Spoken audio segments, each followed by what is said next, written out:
Quando escrevi o primeiro livro, o segundo, a editora cuspiu sangue para poder lançar hoje. Vocês têm o privilégio de ser os primeiros a ver esse segundo. Esse é dedicado à paz, o primeiro é dedicado a alunos, e o número 3, que eu prometo para vocês, para o começo do ano que vem, é dedicado a professores. Eu ia lançar hoje o dos professores, mas sinceramente não deu tempo. Quando lancei o primeiro, Aprendendo Inteligência, já levei cacetada. Chegou uma psicopedagoga para mim, sabe aquelas psicopedagogas bem arrogantes?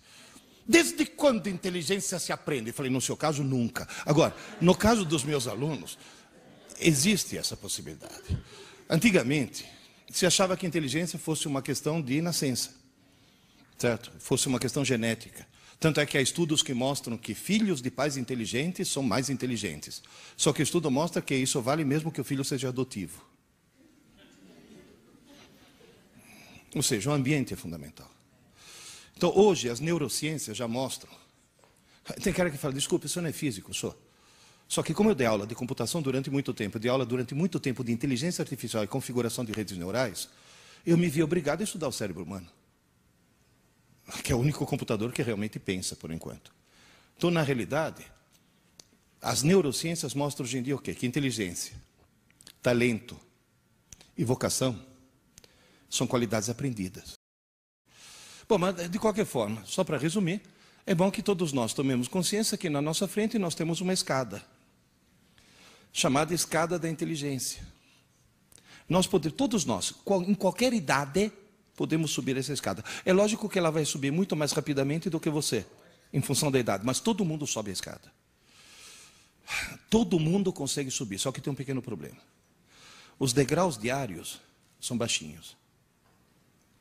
Portanto, quanto em termos totais a inteligência de um ser humano pode aumentar, não tem limite. Agora, quanto ela pode aumentar diariamente, é limitado pela própria estrutura das redes neurais do cérebro. Portanto, nós não podemos perder um dia sequer. Esse que é o ponto. Vocês vão dizer, e o sistema educacional brasileiro funciona? Olha, só para vocês terem uma ideia. Deixa eu avisar uma coisa. Alguém já ouviu falar aqui em Arthur Clarke?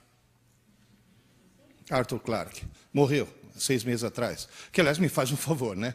Toda vez que vocês na rua virem uma antena parabólica apontando para o céu, olha lá para cima e fala, obrigado, Arthur Clarke. Que foi ele que inventou isso, esse sistema de retransmissão. Pois é.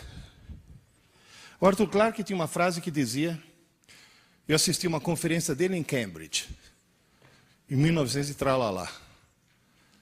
Any professor who can be replaced by a computer must be replaced. Qualquer professor que possa ser substituído por um computador deve ser substituído. Certo? Por favor, gravem isso.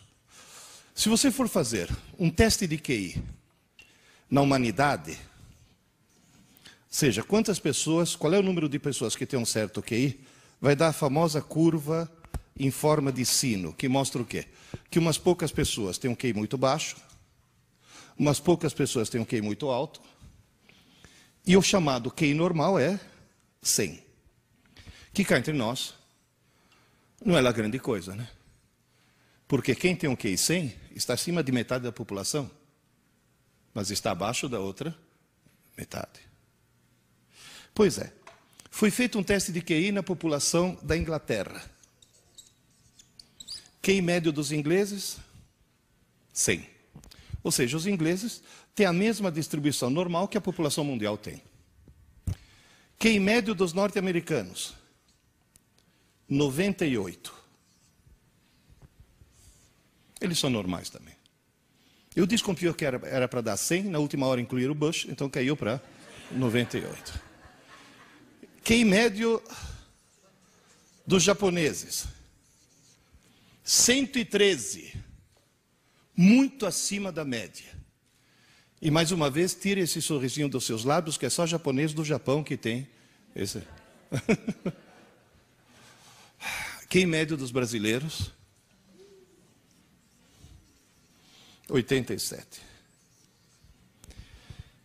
E não vou nem falar quem que eles incluíram na última hora. Agora, na realidade, o cérebro de um japonês, o cérebro de um inglês, o cérebro de um brasileiro, biologicamente são idênticos. Idênticos. Isso já mostra o quê? Que no Japão, a estrutura, o ambiente, deve fazer coisas que estimulem mais a subida da escada, e no Brasil nós, pelo contrário, estimulamos a descida. É só mudar as regras do jogo. E a escola brasileira, o que faz? Nada, porque a escola brasileira, a escola oficial que eu falo, nem sequer sabe que essa escada existe. Portanto, eu já vi pedagogas falando, não, temos que respeitar a inteligência de cada um. Isso, sua tonta. Respeita, porque aí cada um vai ficar parado no mesmo lugar, não vai sair do lugar.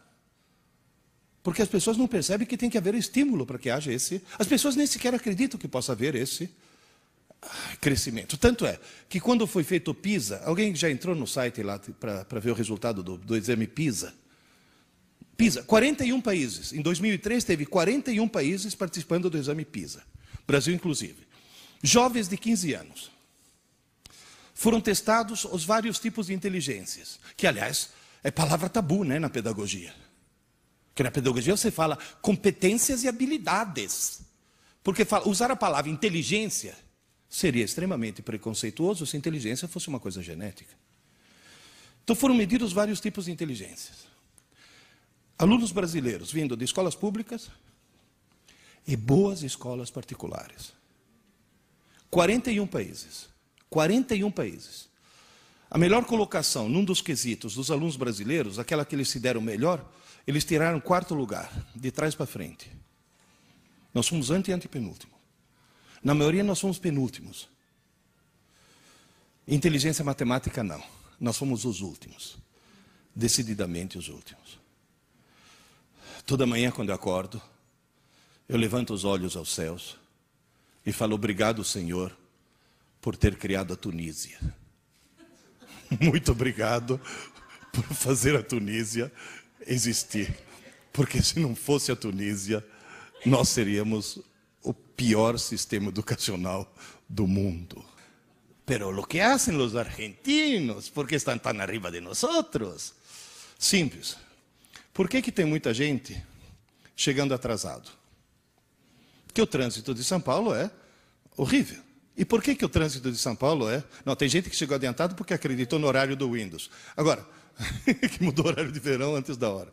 Agora, por que o trânsito de São Paulo é horrível? Porque só na cidade de São Paulo tem mais veículos do que na Argentina inteira. Que não é nenhum motivo de orgulho. Vamos para a Argentina? Só na cidade de Buenos Aires tem mais livrarias do que no Brasil inteiro. Repito, só na cidade de Buenos Aires tem mais livrarias do que no Brasil inteiro. Estudante argentino lê. Estudante brasileiro assiste Malhação. Esse que é o grande problema. Essa já é uma regra do jogo que nós temos que mudar. Você vai dizer, professor, ao longo de toda a sua experiência, quais são os 3 grandes problemas que você identificou ao longo da sua carreira? Por que a escola brasileira hoje não funciona direito?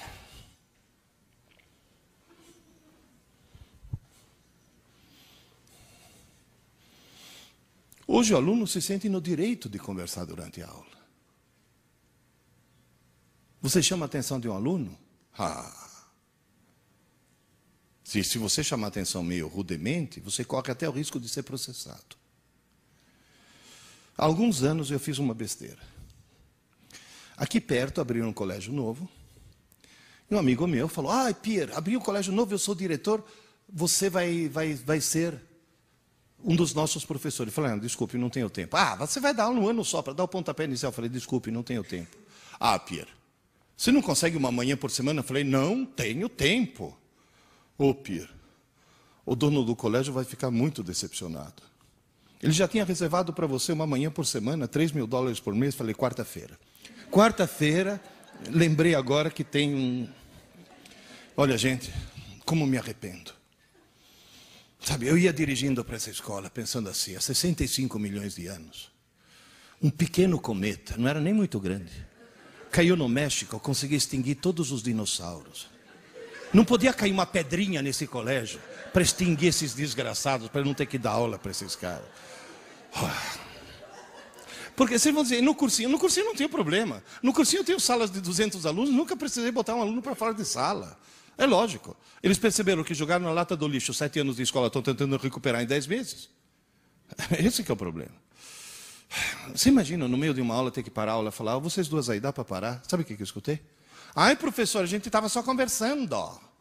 Falar, como só conversando, sua pequena imbecil? Quem falou que durante uma aula você pode conversar? Ai, professor, o senhor está estressado.